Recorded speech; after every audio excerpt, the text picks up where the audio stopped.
Eu sou Sheila Sodré e você está assistindo ao programa Café com Direito. Essa semana vamos tentar desmistificar, compreender as mudanças trazidas para a CLT. E tivemos que escolher alguém especial, alguém que vai concretizar essas mudanças para a gente poder ter uma compreensão mais clara do que mudou e principalmente como irá afetar a vida do trabalhador e do próprio empresário. O nosso convidado é o doutor Luiz Antônio Magalhães, que é juiz da 15ª Região e também vice-presidente da AMATRA. Seja bem-vindo ao programa Café com Direito. Obrigado, Sheila. Bom estar aqui, bom poder falar e verificar o que pode ser feito, o que vai ser mudado na vida do trabalhador e na vida do empresário com essa nova lei. Olha bem, para a gente até começar a falar, a gente vai tentar uma coisa que todo mundo pergunta. Eu que estou com a carteira assinada, que estou trabalhando, quando entrar em vigor, agora em dia 17 de novembro, eu sou afetado do conteúdo material ou não? Veja, pelas regras do direito brasileiro, né, a partir do momento que uma lei entra em vigor, ela passa a reger aquela relação jurídica. Então, a partir do momento que a lei entrar em vigor, o contrato vai ser regido por aquela lei.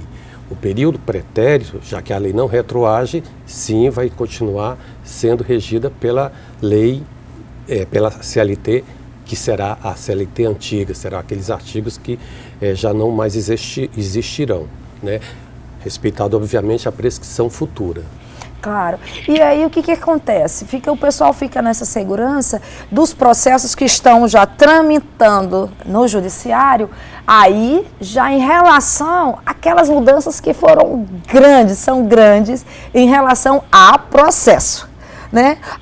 Essas alterações processuais, vocês do judiciário, vocês que são juízes, já vão aplicar e onde vai impactar mais nesses processos que já estão tramitando? Com relação aos processos que já estão tramitando em fase de execução, então a lei vai continuar sendo aplicada normalmente, né? Não vai ter grandes mudanças, grandes impactos. Agora, com relação aos novos processos que irão submeter a processualística também nova da lei, aí sim os impactos serão tremendos e vai virar uma torre de Babel no início, porque tanto os juízes como a comunidade jurídica, os advogados, os operadores de direito geral, ainda estão estudando a lei, sabendo como ela poderá ser aplicada, porque foi uma mudança muito grande. É uma mudança em que a lei, que sempre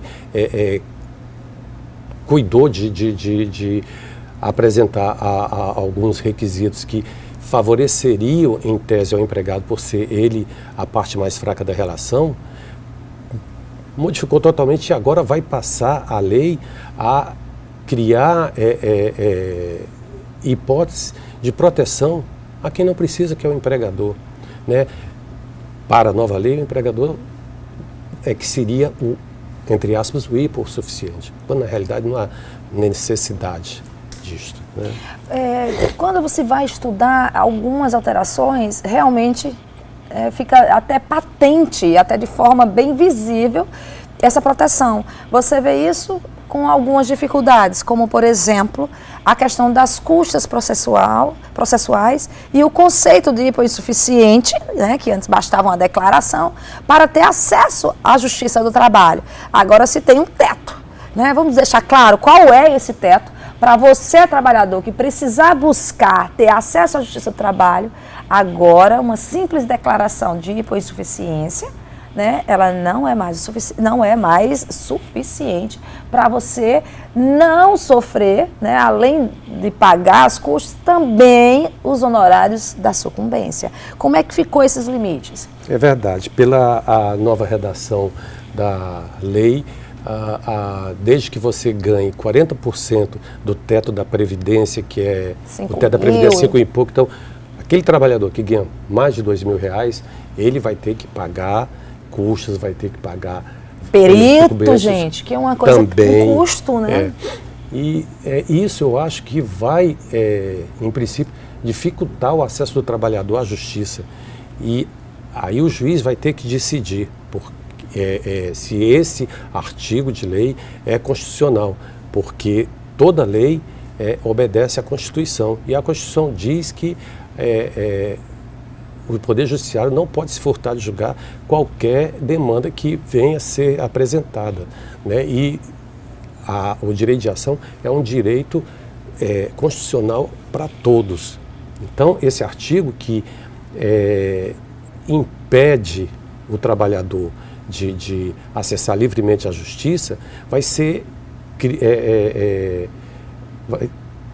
ter que ser dada uma interpretação conforme a Constituição para ver se ele vale ou não. Em princípio, eu acredito que esse artigo seja inconstitucional, porque não se pode impedir ninguém de buscar o seu direito na justiça. E até essa questão do fato de você ganhar, por exemplo, acima de 2.000, não significa que você não seja hipossuficiente. Não significa que esses 2.000 já não esteja comprometido, até porque muitas vezes o trabalhador, quando ele busca o judiciário, ele já foi demitido. Exatamente. Ele não tem essa renda. A nossa justiça do trabalho, embora hoje já tenha sido um pouco modificada, é uma justiça essencialmente de desempregados. E quanto a esse teto, a gente tem que se lembrar que o DIES, que é o Departamento Intersindical, ele estima que o valor do salário mínimo, que é aquele valor mínimo que a pessoa pode sobreviver, se fosse reajustado conforme deveria ser, seria de R$3.000.